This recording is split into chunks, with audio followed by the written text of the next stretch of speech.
আসসালামু আলাইকুম। আমি প্রধানমন্ত্রী পদপ্রার্থী খাইরুল এবং আমার পাশে প্রধানমন্ত্রী পদপ্রার্থী শহীদুর রহমান হাওলাদার। আমি জনকল্যাণ পার্টির চেয়ারম্যান এবং আমার শহীদুর রহমান হাওলাদার ভাই আজকে জনগণের মঞ্চে বক্তব্য দেওয়ার জন্য এসেছি। জনগণের মঞ্চ একটি অরাজনৈতিক প্ল্যাটফর্ম, সেই কারণে এখানে আমি আমার দলের পক্ষ থেকে বক্তব্য দিতে এসেছি। আমি হুঁশিয়ার করে দিয়ে বলতে চাই, জনগণের পক্ষে বলতে চাই, জনগণের মঞ্চে বলতে চাই, এই দেশে আওয়ামী লীগ নিষিদ্ধ হয়েছে, 14 দলও নিষিদ্ধ হবে ইনশাল্লাহ। আমি বলতে চাই, যেহেতু আওয়ামী লীগ নিষিদ্ধ, আওয়ামী লীগের কার্যক্রম নিষিদ্ধ, এখন যারা সন্ত্রাস করবে তারা তো আর আওয়ামী লীগ না।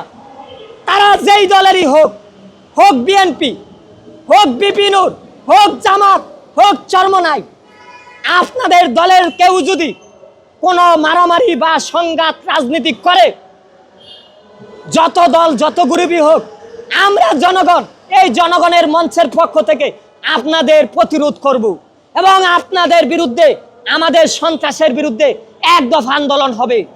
আমি বলছি না কোনো দল সন্ত্রাস, যারাই সন্ত্রাস করবে তাদের বিরুদ্ধে জনগণের মঞ্চে আমরা বক্তব্য রাখবো। হুঁশিয়ার, সাবধান, যারা রাজনৈতিক দল করেন তারা আদর্শ নিয়ে চলবেন, সন্ত্রাস করবেন না।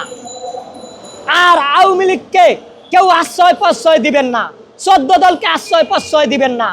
14 দলের একটা সার আছে, 14 দলকে যদি বিএনপি, বিপিনুর, নাগরিক পার্টি, ইনকিলাব মঞ্চ নিবন্ধন বাতিল করে আমরা আসি। যদি তারা বাতিল না করে, জনগণ বাতিল না করে, তাহলে আমাদের কোনো সমস্যা নাই। কিন্তু আওয়ামী লীগের নিবন্ধন বাতিল হয়েছে, এইটার পক্ষে কেউ কথা বলতে পারবেন না। আরেকটা কথা, সন্ত্রাস যারাই করবে, এখন ডক্টর ইউনূস সফল সরকার, ডক্টর ইউনূসের বাসভবনে যারা ঘেরাও করতে যাবে তাদের সাথে আমরা নাই। আপনাদের ঘেরাও করতে হইলে সচিবালয় ঘেরাও করেন, মন্ত্রণালয় ঘেরাও করেন, কিন্তু ডক্টর ইউনূসের বাসভবনে কেন যাবেন? বাসভবন ঘেরাও করতে গেলে এই দেশের কৃষক, শ্রমিক, রিক্সাওয়ালারা আপনাদের পাশে নাই। আজকে অটো রিক্সা ভাঙ্গা ফেলায় দুষ্কৃতিকারী কিছু ম্যাজিস্ট্রেট, যারা ডক্টর ইউনূসকে ব্যর্থ করতে চায়, তাদের চাকরি থেকে বহিষ্কার চাই। তাদের চাকরি রিক্সা ভাঙ্গা ফেলায়, তাদের চাকরি থেকে বহিষ্কার চাই।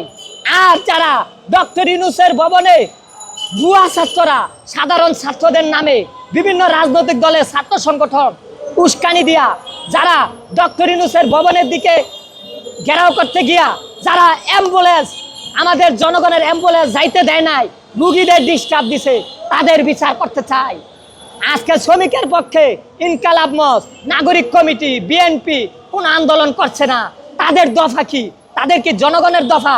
সেই কারণে যাদের জনগণের দফা না, এই কারণে আমরা জনগণের মঞ্চে আমরা দুইটা দলের চেয়ারম্যান, প্রধানমন্ত্রী পদপ্রার্থী বক্তব্য দিতে আসছি। জনগণের মঞ্চে সবাই আসবেন, শ্রমিকের দফা আদায় করা হবে, কৃষকের দফা আদায় করা হবে।